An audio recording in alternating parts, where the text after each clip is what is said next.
What's good, y'all? It's your man Headkrack, and this is Trim and True, where every cut comes with a story that's sharp, real, and rooted in the culture. Today we're inside the legendary Swag Shop, built by Grammy Award-winning artist and activist Killer Mike, and we're linking up with one of Atlanta's hardest working brothers, Jock the Barber. In the chair, my guy Zoe, the owner of a repo company who stays on the grind, reclaiming rides and writing his own rules.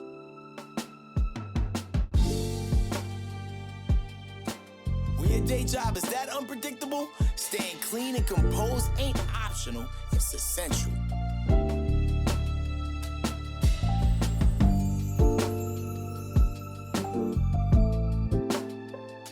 Let's tap into the cuts, the convos, and the code between a barber and his client. This is Trim and True.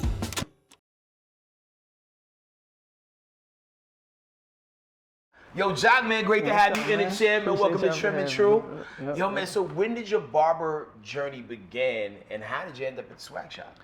Man, when I was young, like 12, 13 years old, shit, my parents couldn't afford to bring me to the barbershop, so my dad used to cut my hair. Like I said, he did the best he could, but you know, when you see these other guys at school, they got these sharp lineups and, you know, these nice fades and all, shoot, I wanted that too, so I picked up the clippers and started operating on myself. Wow. And, you know, over time, trial and error, I messed myself up early on, but I didn't even realize how good I was getting until people start asking me, like, who cut your hair? I was just doing it to my liking. And then I'm going to school and people like, man, who cut your hair? And I'm like, me. So they start pulling up to my mom's garage. I'm cutting people in my mom's garage, charging like $5, $6, haircuts, doing lineups, stuff like that. So, yep, and your second question, I met Killer Mike. Man, so I was in the Cheesecake Factory in Cobb County. This was by Cumberland Mall. This was probably 2019, 2020, somewhere around there, right before COVID. So yeah, it was 2019, December. And man, I saw him walk inside the Cheesecake Factory, man, and I just walked up to him. And I was like, hey, Mike, you got any open chairs in your shop? And he was just like, man, I appreciate how you came up to me like that and, you asked about something you want. He was like, hey, man, take his number down or whatever. He called Zoe over there. Shout out Zoe, that's my dog or whatever. She came over there, took my information down. They called me a few weeks later and, yeah. Man, it's a beautiful thing, man. Like, I mean, there's so much there in your story, man. One, for you to be brave enough to make yourself the test subject, to cut your own, because like a lot of times people experiment on other people, or like, they went to barber college, but to put yourself under the microscope and like do your dirt all by your lonely, salute to you on that. And then like just, having the gall to, go after what you want. A lot of times people let opportunities come right in front of them and walk right past them. And now here we are, man. So what does it mean to you to be able to be part of the representation of, Killer Mike's legacy? Oh man, this is dope, dog. It's kind of one of those things like whenever something happened with Mike, whether he dropped some new music, he do an interview on the Breakfast Club, even when he got handcuffed at the Grammys, people hit me up, man. Hey man, what happened with Killer Mike? Dang, what's going on with Mike? It's like, I'm like they think I'm like the access to what's going on. The spokesperson representative. Yeah, right. But being part of Killer Mike, man, working with him and everything, it's like being part of a community, being part of a culture, the culture of Atlanta, the city love him. You know what I'm saying? I get to be a part of a lot of cool things that go on. So yeah, it's dope. Yeah, man, definitely a man of the people, that one right there. Yeah, I mean, and also with what you do and your talents, right? I mean, a lot of times barbers are more than just groomsmen. They're also psychiatrists, mentors, and things like that. What is your position and what you do? How does that, how do you view that? Oh, man, well, people don't realize, man, they come in the shop and they talk to us about their problems and all, but it's therapeutic for me as well because I get to express and get a lot of stuff off my chest as well with them, just like they do with us as barbers. So, it's a big role. It's definitely more than just cutting hair, man. I didn't heard some crazy stuff behind this shop, man. You know what I'm saying? So I know some pretty exclusive things about people, man, that, you wouldn't just tell anybody or whatever. So, yep. Yeah, man. It definitely takes a great listener. You know what I mean? Yep. Especially like, because sometimes, it's almost like when someone's done in the chair, they pause that story. And then when you see them a couple weeks later, man, you got to pick right back up where you left off, man, had that thing work out and whatnot. So like, you sign up for the haircut component of it, but then you end up like, being kind of like a psychiatrist slash confidant slash holder of secrets and all that other good stuff. Yeah, definitely. Yeah, man. So you're from New Orleans originally. Atlanta and New Orleans have a lot of commonalities, but also a lot of differences. Like, what would you say is the difference between Atlanta's barbershop culture and where you come from? Atlanta and New Orleans, man, we like cousins. That's how we like to say it. But man, Atlanta is like it's a black city, man. The black Mecca, black Hollywood. That's what they like to call it and everything. So, it's fast paced out here. Atlanta just got a lot going on, man. And in comparison with New Orleans, like I know barbers out there in New Orleans as well. And as far as like pricing and stuff like that, at Atlanta, like they prices a little higher probably than most places or whatever. So, I would say in that regard, the barber scene is big in Atlanta. It's just bigger than a lot of places. So yeah.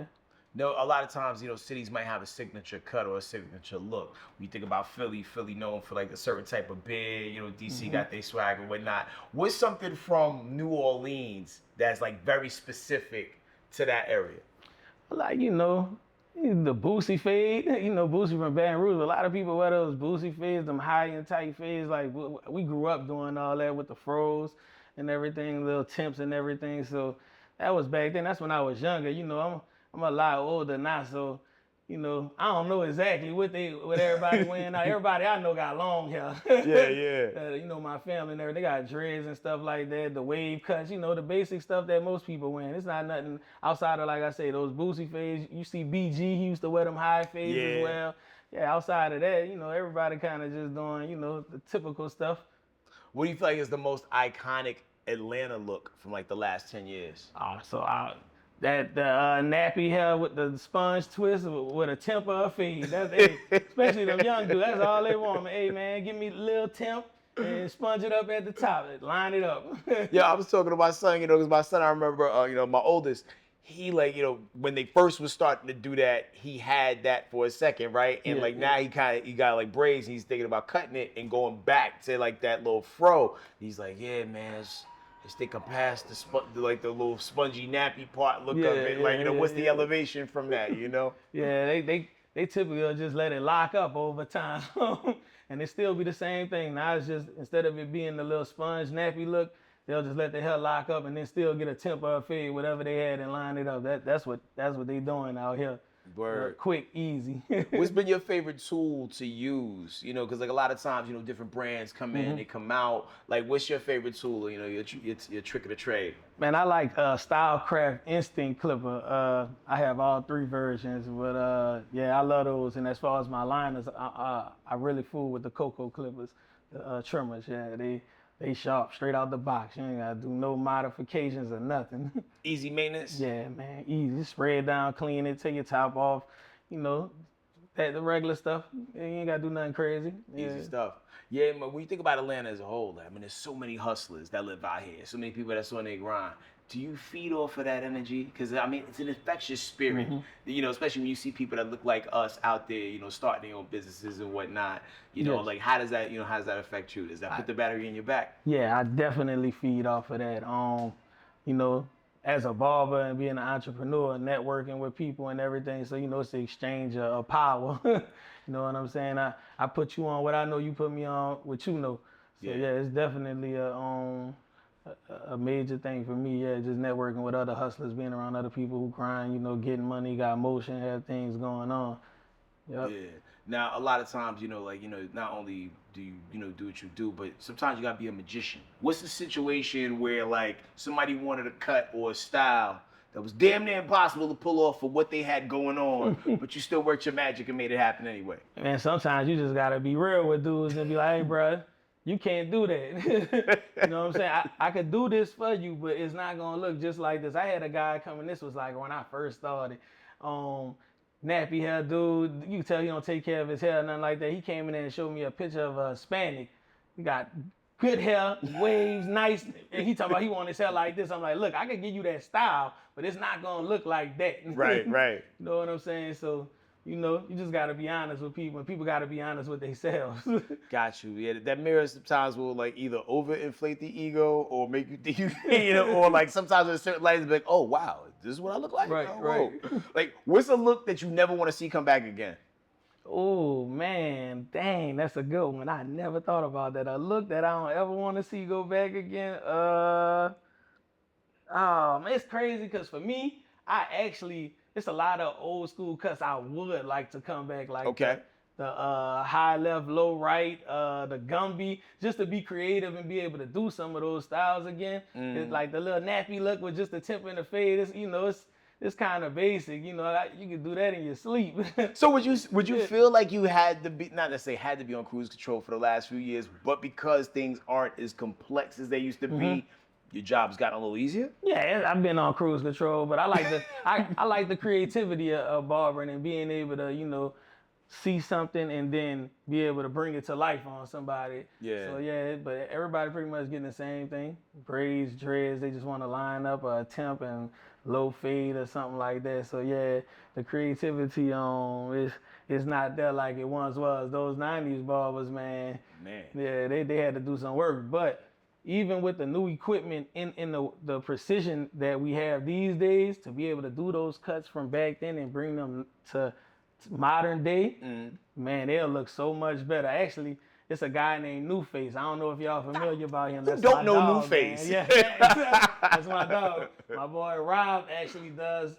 New Face gets a lot of those styles with the flat tops. You go check his Instagram out. They got a picture where they did a collage of 4 different styles from the 90s on them. My boy Rob did them dope. They clean, man. Yeah, you got to check those out. Face is that guy. Like, have you ever had to do like like back in, you talk about the 90s, people was like carving like words and like designs in the back. Have you ever had to do that? Or just regular lines, swirls, zigzags. But like I say, man, they was getting like real creative back then. They need to bring that back, man. Y'all need to start coming in here getting some creative cuts, man. Just creating your own styles and letting us just do our thing. Yep. Hell yeah. Well, cool, man. Well, listen, you got your celebrity client, Zoe, getting ready to come through in here. I know y'all got a deep history, so we're going to get y'all both in the chair and figure out what's going on in a minute. For sure.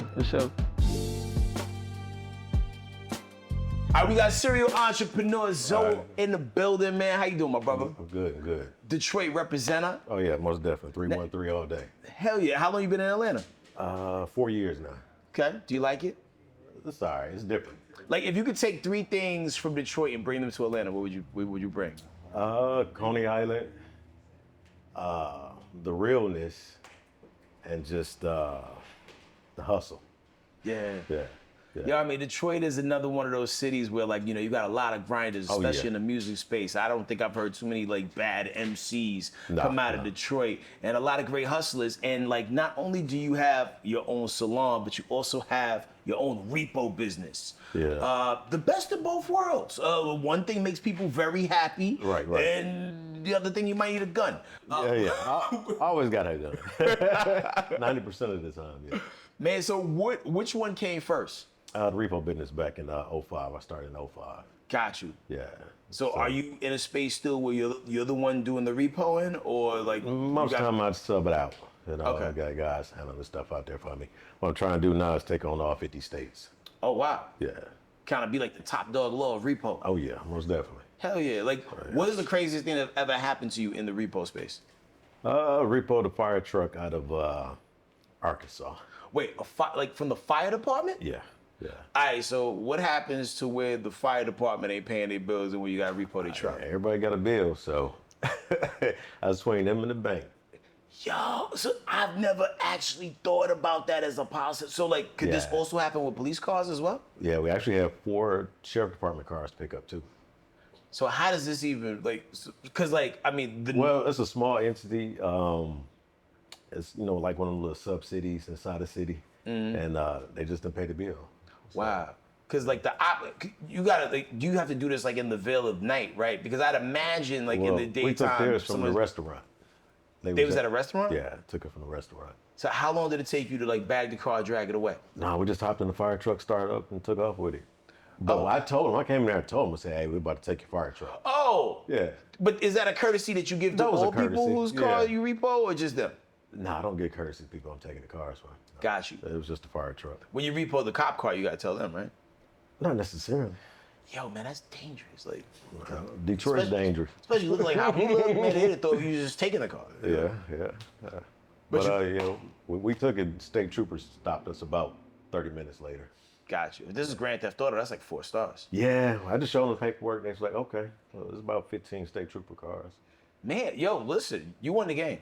Oh, yeah. Like I don't think like there's a story that can be told that would be like to repo a fire truck is a child's dream for one, right? Alexandria, Arkansas. Really? Yeah.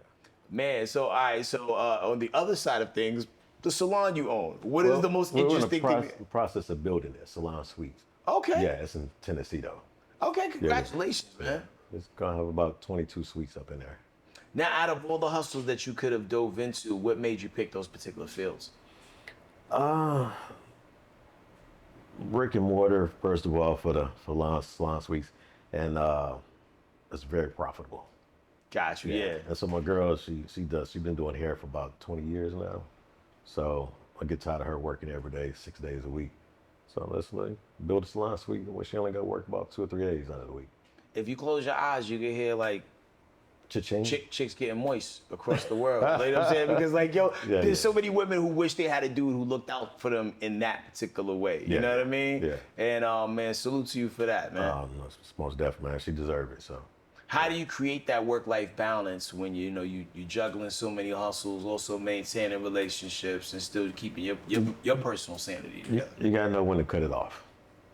Like 5 o'clock, phones go off. Personal phones stay on, but the rest of the phones go off. Now, like, did it take years for you to figure that out? Okay. Because you was probably working 25/8 in the beginning. Yeah, exactly.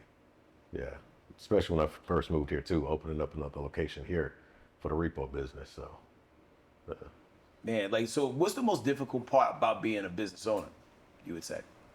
The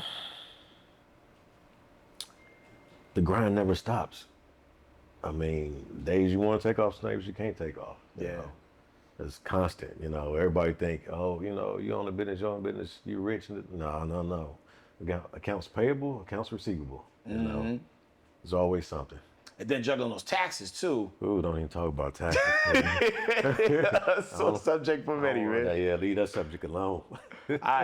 Listen, understand, man. So how did you and Jock link up? Ironically, when I first moved here, my first apartment was right around the corner. And found him on, I think it was Bootsy or the Swag Shop link. Been locked in ever since. Wow. And I come twice a week, Tuesday and Friday. Okay, that's serious. Like when you was growing up, like what was your favorite go-to hairstyle? Man, whatever my grandmother could afford. Wow. Yeah. So did your grandmother raise you? Yeah. Got you, man. Like, yeah, I remember that dynamic too. You know, like feels like a period of time where I lived with my grandmother. And, like, there was a barbershop right around the corner. We'd always go there, but it was so dangerous in the neighborhood that sometimes I'd be like, "Do we gotta go this week?" Right. But the Bronx. My mother was locked up, so my grandmother took care of me. Understood, man. Man, grandmothers don't get enough credit. I know. You know, right? like, yo, with minimal warning and no heads up time, they are quick to come off the bench and do whatever is needed to make sure, like, you know, they pour into the grandbabies, man, so they can get what they need, man. Making that sacrifice. Hell yeah. Man, what's your biggest takeaway, you know, from that period of time in your life?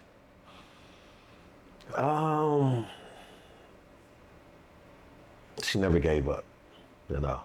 She always kept going despite whatever she had going on. You know, taking care of me, you know, I know it was a big step for her, so yeah, I commend her for that. Are we fortunate enough to still have her with us now? No, she passed. My condolences, brother. Yeah. Did she get a chance to see you start your Oh empire? yeah, I moved her to Nashville with me. Okay. I went to Detroit, packed her up, moved to Nashville with me. So you got to pay it forward, man. Don't pay it back. You know how you want to look at it. Yeah, she took care of me, so I took care of her.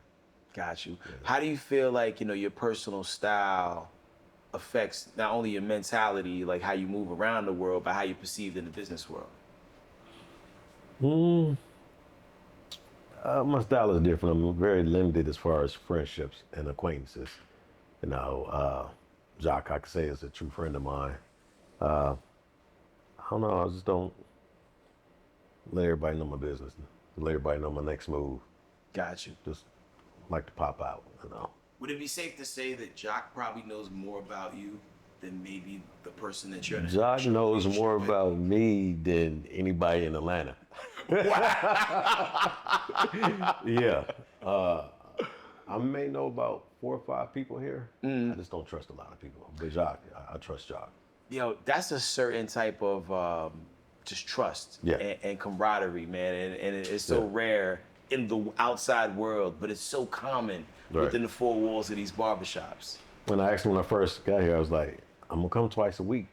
And he was like, you sure? I'm like, twice a week. And, hey, Tuesday and Friday, I'm here. And how many years has this been going on? Since 2021. Wow. Mm-hmm. Yo, and when you think about the reciprocal energy of that, like, I mean, you guys build each other up. You know what I'm saying? Like, not only are you helping him out financially, he's helping you out swag-wise. Right. And everybody, and everybody wins. Mm-hmm. Yeah, most definitely. Yo, what's the craziest debate or thing you ever seen, like, happen in a barbershop? Debating who the best rapper, you know. Jock loves Jay-Z, so I feel it's Tupac, you know what I'm saying? But, you know, he always talking about Jay-Z this, Jay-Z that, you know. But that's his opinion, though, you know. So, like, you're a Tupac guy? Oh, yeah, Tupac like, for life, yeah. Got you. What is your favorite go-to Tupac song? Like, let's just say if, like, yo, listen, $1 million was on the line, you at a karaoke bar, and word for word, you can't drop a word. Oh, You got to man. do the Tupac song from top to bottom. What song you on to? I don't know. I'd probably say when my homies call. If you ever need a place to stay. Yeah. All right, shout Yeah, me. yeah, Yo, yeah. for a person who claims they have very few friends, that is a song like purely about friendship and like, yo, Exactly. like that was my favorite song off that first album. Yeah. When my homies call, yeah. Indeed. Well, the homie Young Jock is about to come through and do what he do. Oh, yeah, for sure. We're gonna talk Yeah. to y'all both together, man. All We're right, gonna keep it that's trim what's and true. See you in a minute. Yo, man. So, yo, Zoe and Jock, man. Like, yo, man, y'all have such a dope, interesting dynamic. And he was telling me earlier that he repoed a fire truck. Did you know this story? Yes, I knew the story. But you also made the news for this? Yeah. Arkansas News, yeah. Luckily, they didn't know my name or the name of the company. Fair enough. They just said Repo Man. So. Like, what was like the graphic like? Was it like the truck on the tow truck or like? Oh no, just driver hop in there, undo the kill switch on there, take off, and then about 15 state trooper cars behind us, Wow. all at gunpoint. Yeah, you know, because I was in the follow car, and my assistant, she was over there, and then my driver was driving the fire truck. They had him in handcuffs so quick. I So, can only imagine. Yeah, they had the whole freeway blocked off, you know. Yeah, so I told them they can get their stuff when it was safe outside. And then this trooper was like, you're pretty safe now, so. Man, do you wish you could repo haircuts? But I had to give them their money back. I mean, when the work is good, man, like, you know, the money is always guaranteed, man. So, like, you know, in your opinion, how did y'all meet? Zoe, he came in here and got a haircut one day, and I remember he had asked me about Fox over there. And Oh, the Jamaican spot? Yeah, he was like, are they good? And I was like, man, they got a spot named Mangoes on Auburn Ave or whatever that I usually go to. But yeah, Fox is good or whatever. So, yep. Gotta be careful when you know over there with them, man. They'll put you to sleep, dog. Oh no, it's all that comfort food that comforts your Yeah, entire man. soul. Like, man, for me it started with the jerk chicken sandwich on that cocoa bread. Oh, and man. then the escavish, the kingfish that they got over there. Thick as a steak. I love Fox, man. Shout out to the family over there. Shout out to Fox for sure. Yo, man, so you know, like, so y'all have a great dynamic, it seems, you know what I'm saying? Like, you know, the energy seems, you know, universal between y'all two, but there's one thing that you guys don't agree on, and that's who the greatest rapper is. He's a hardcore Tupac fan, you a Jay-Z person, which is ill, because like a lot of people don't realize how much of a, I ain't gonna say impact, but a lot of people from New Orleans rock with Jay-Z. For sure. Why do you feel like that is? Man, Hov, man, he's just that guy, man. Hov, the God, and you know, New Orleans, man. We really deep in the rap music. I know we a Southern state, and what people say about Southern rap, but it's a lot of dope Southern rappers Hell that yeah. came from the South. But you know, yeah, we grew up on like lyrical content for real. So you know, storytelling and stuff like that. And man, Jay-Z, man, he just shit, he just one of them ones to me, dog. Like, yeah, people always ask me what's my favorite Jay-Z album or my favorite Jay-Z songs, and it just varies from week to week. It is a mood, right? Yeah. I throw it out there like I threw it out there for Zoe, man. Like if you was at a karaoke bar, right, and like yo, and it was like $1 million on the line, what is a Jay-Z song that you could rap from top to bottom without dropping a word? Oh man, American Dreaming. That whole American, whole American Gangster album. Politics as Usual. We could go to Can I Live? Man, it's a lot of the Blueprint. We could do that down there from top to bottom. You got your doctorate, Jay-Z. Yeah, so what are y'all conversations usually like, you know, like from week to week, especially being that you come in here 2 times a week? It's about life, you know, the hustle, the grind. Sometimes relationships, you know, but that's about it. Now, when you see somebody as regularly as you see Zoe, do you also pour into him, like, you know, about the stuff that's going on in your life? Because sometimes it can be very one-sided where the barber is just absorbing it all. Yeah. And, you know what I'm saying? But, you know, when you see someone as high frequency as you see him, do you also pour a lot of your stuff into him as well? Yeah, but the thing with me and Zoe, man, it's just like me and him kind of got like a mindset of like, we like to talk about what's next. You know what I'm saying? So most of our conversation is always about like, you know, the next thing, what he got going on, what I got going, what you think about this. I get a lot of information because Zoe being in business, like he know a lot about just the business side of things or whatever. Like, you know, whether you need some loans, you know, just those type of things that running a business is more than just making money. It's a lot of behind the scenes stuff that go on, and he know a lot about that, having the repo business and everything, and he's been running for a long time. So I get a lot of gain from him about that. Yep. Word. And I ask questions as well. I might hear something from somebody else. I come ask him, hey, so somebody told me this, and he'll tell me like, you know, that's valid or it's not. You know what I'm saying? So yep. Now, what's the hardest lesson you had to learn personally as you were building your businesses? Cash flow. You got to stay with your cash flow. Like in regards to just having extra cash flow on hand? Yeah.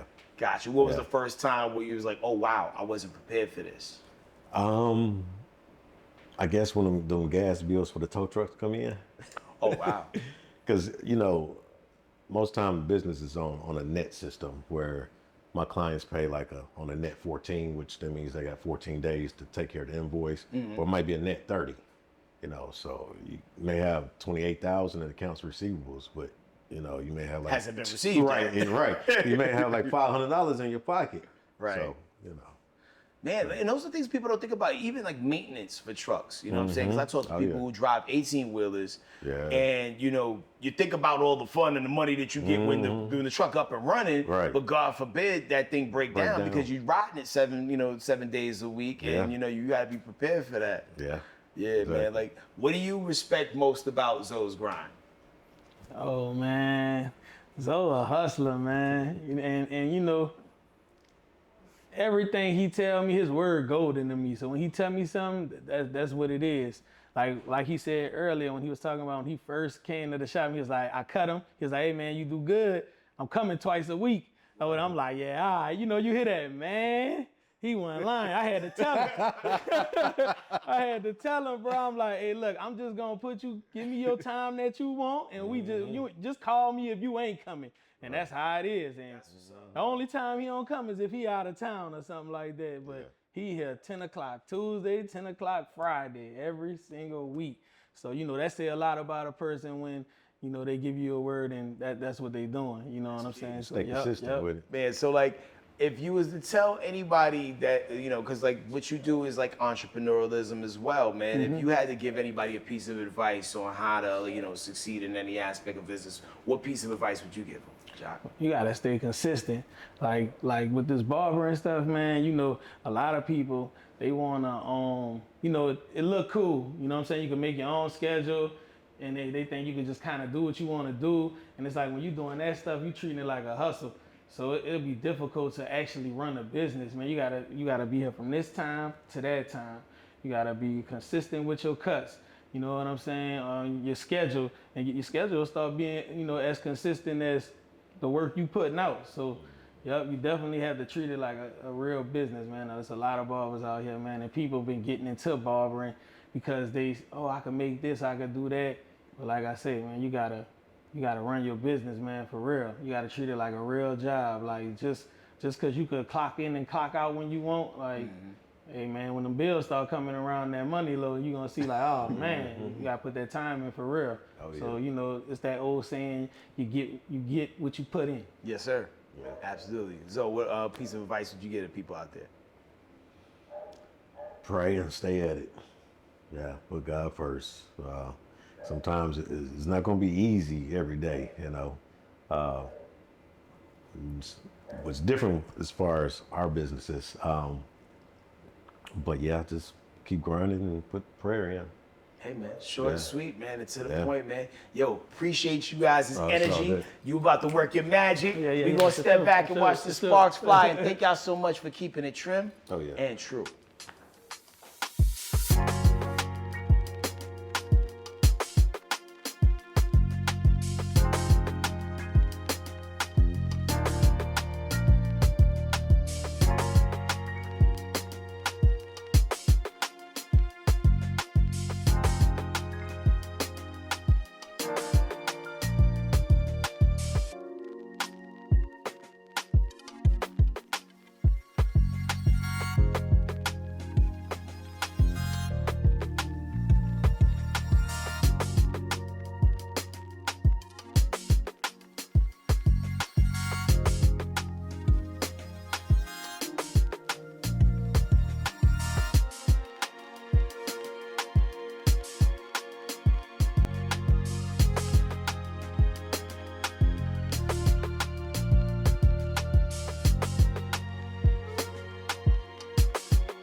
Another classic in the books.